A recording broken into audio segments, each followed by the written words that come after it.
What is going on, beautiful people? We are back here with another video. We are back at CrossFit Seminyak, and unfortunately it is not bright, glorious sunshine. Well, I say unfortunately, I'd actually much rather it be caning it down with rain like it is at the moment, because at least it takes a little bit of the sharpness of the heat out of the air.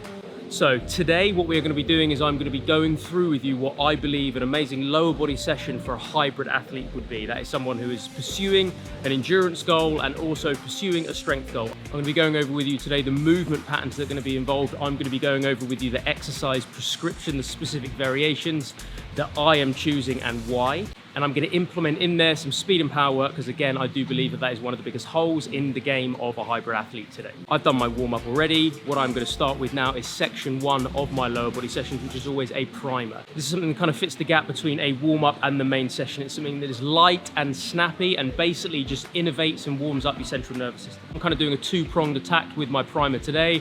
I'm going to do some light power cleans, and then I'm also going to do some jumps straight after. And this is an extra little hack for the primer actually, guys. When you do something that is weighted and then you basically remove the weight and go and do a body weight or a lighter version, it elicits a physiological principle called PAP. That stands for post-activation potentiation. That basically means that if you perform a certain movement with a set level of resistance, and then within about 2 to 4 minutes you take that resistance away and then perform the same movement, a deadlift into a broad jump as an example, that gives you a massive amount more power and kind of explosiveness for that unladen variation. So I'm going to do some power cleans in a minute. I'm going to drop the bar and then I'm going to do some single leg tuck jumps, just 5 each side. Let's see how I get on with that.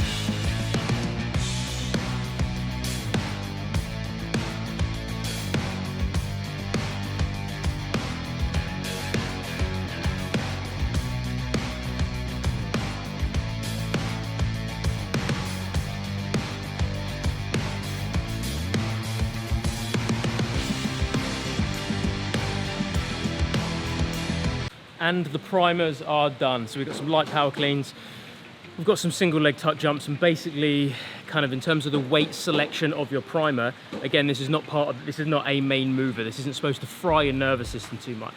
It's supposed to be in that middle ground between it is resisted to a point, or at least that one was, and it's supposed to be kind of fairly light, fairly snappy, and basically just get you warm. It is bridging that gap between the warm up and kind of the main event and the main compound lift, which is what we're going to go into now. And ironically, considering 2 or 3 weeks ago I released a video saying hybrid athletes stop squatting, but basically I'm actually going to do some box squats today. It will be roughly parallel, maybe slightly higher, but it's more than 90 degrees at the knee, and I don't really mind doing this. I'm built in a way, I've got long femurs, I've got long Achilles, I've got that naturally kind of anterior pelvic tilt, which means conventional barbell back squats, especially when I try to drop down, all it's doing is perpetuating asymmetries between right and left. And I get that with a lot of people who run as well.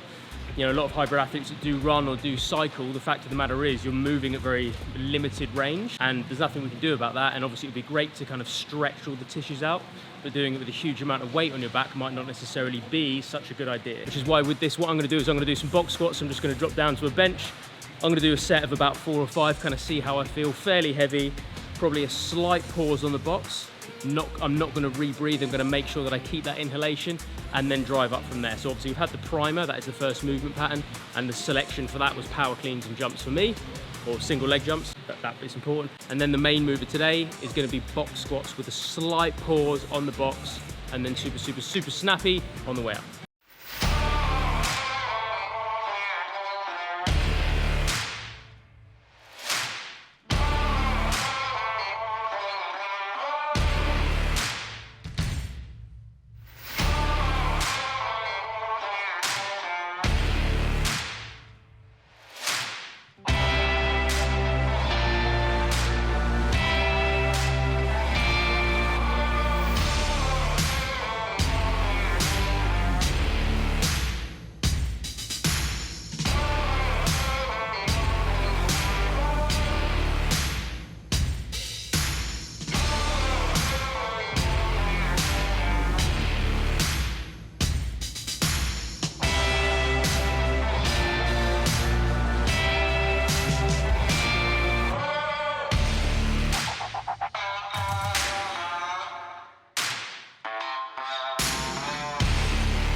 And that's section 2, the main compound done. So definitely the first box squats I've done for a while, probably since I was in Seattle actually, about a month or so ago. And it felt good actually, it felt all right. That's definitely the limit depth-wise before I start to feel a bit of a rotation because of a lack of mobility in my left ankle. So now, obviously for the primer, for the main movement, now we're kind of going into a couple of different supplementary bits. The first one is a movement that specifically targets a little bit of hip extension. And I've done a lot of stuff that decompresses my spine recently, you know, banded hypers, reverse hypers if they've got a reverse hyper table. But today, I'm just gonna go for the old classics. I'm gonna do some RDLs, but again, because I'm quite elastic, what I'm gonna do is make it a little bit harder for myself and pause at the bottom, kind of like just below the patella tendon, just below the knee. Down, pause just enough to kind of take the bounce out, take that kind of ballistic elasticity out, and then snap back up about 8 reps, 3 or 4 rounds, let's go.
Section number tres, the hinge movement done, paused RDLs. Again, because there's that naturally ballistic nature of my tendons and of my connective tissues, doing anything with a pause at depth is flipping brutal.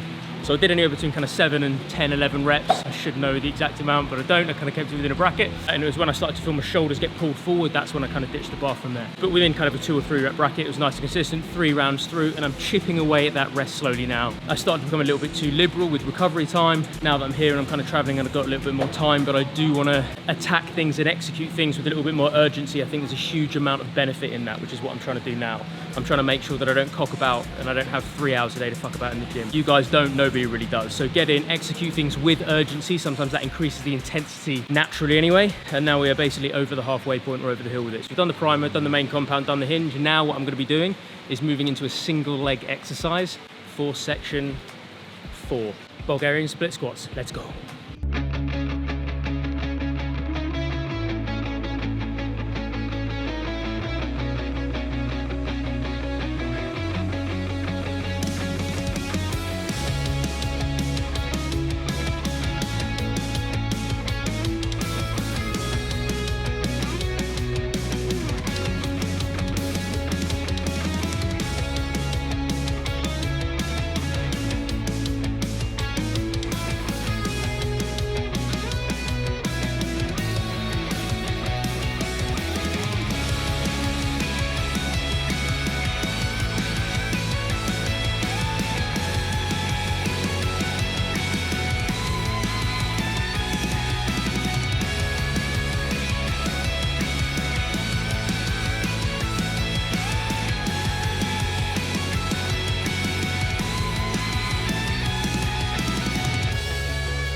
Okay, so that's set 1 of the Bulgarian split squats done, the unilateral exercise.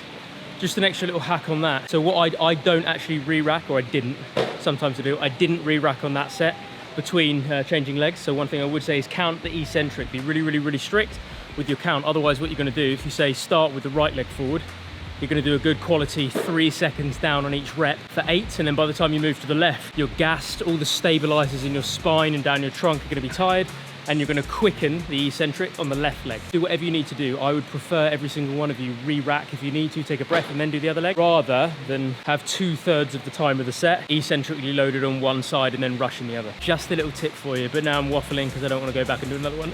Don't make me. All right, set number 2, let's go.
And section 4 has now been completed, Bulgarian split squats. Again, on the last 2 sets, I did actually, last 1 or 2, I did actually re-rack.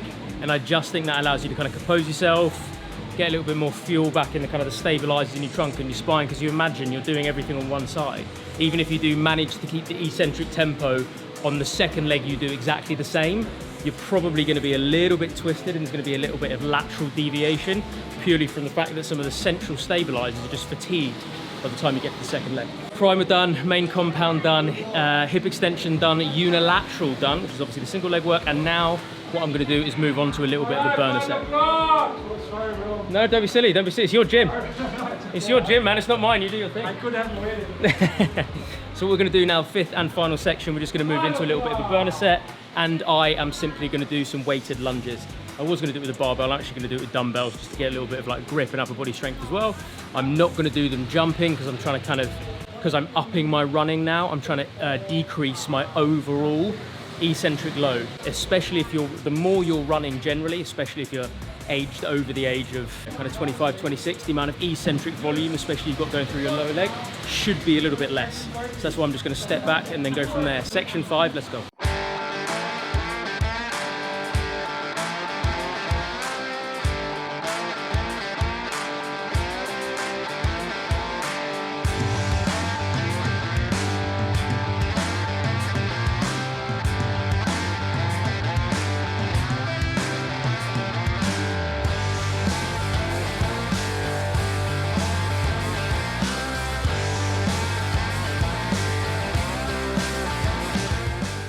And back, baby. That is all done. That is the lower body session complete. I'll just cover the outro with you now because I had to go. So that is my 5-section lower body session that I believe is incredibly beneficial for hybrid athletes. Again, specifically for hybrid athletes. There's working strength at range with things like the Bulgarian split squats. There's working a bit of power at the top with the paused box squats. There's some hinge specific work with the paused RDLs. There's some high rep stuff just to get a bit of kind of tissue perfusion at the end that we did with the lunges.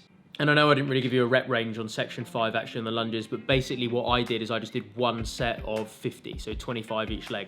You can break that up, you can do 100, you can do whatever, but I think that's, I just think that's kind of a good rough number, and I think kind of one big set should kind of be enough. Also keeping the impact fairly low. I'm aware there's a little bit of impact with the primer at the beginning in terms of the single leg tuck jumps, but overall keeping the impact fairly low. We do have to be strong with impact, but considering there is impact every time we run, we don't really need to do that much in the gym, if any. Like keeping that mitigated is kind of, unless we're doing specific plyometrics and jump and power drills, which are incredibly beneficial and kind of a big part of my way of programming, because hybrid power is literally kind of how I class myself.